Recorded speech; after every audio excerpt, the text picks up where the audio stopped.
Meghan Markle and Prince Harry could be in danger of becoming a sad version of the British royal family abroad, a royal expert has told Express.co.uk.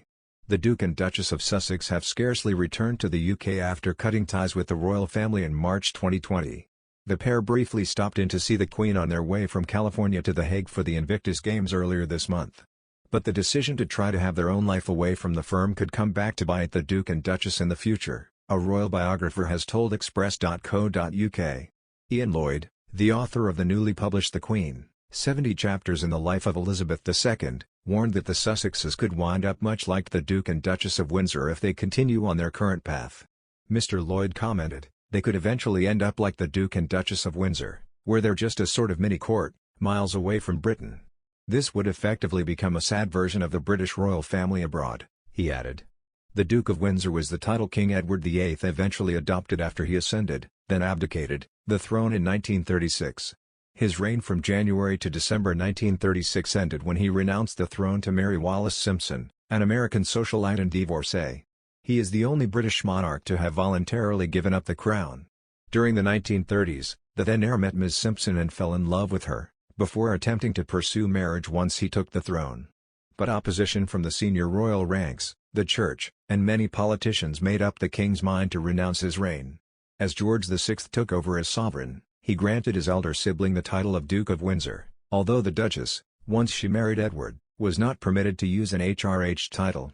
The couple then spent the rest of their marriage and lives together, living in Europe and occasionally returning for the odd royal engagement. The similarities between the Windsors and the Sussexes, Mr. Lloyd predicted, could mean that Harry's decision to remove himself from the firm for love and live overseas may come back to bite him in years to come.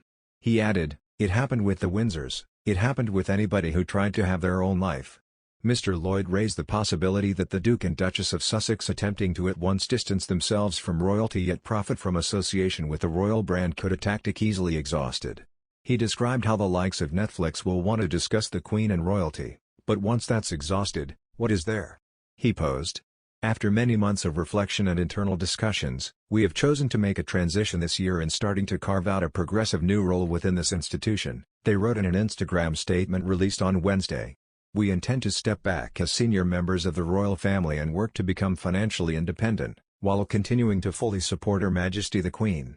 It is with your encouragement, particularly over the last few years, that we feel prepared to make this adjustment."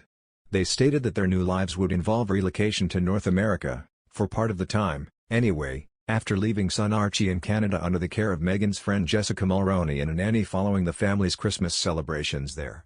"We now plan to balance our time between the United Kingdom and North America, continuing to honor our duty to the Queen, the Commonwealth, and our patronages," they added. "This geographic balance will enable us to raise our son with an appreciation for the royal tradition into which he was born, while also providing our family with the space to focus on the next chapter, including the launch of our new charitable entity."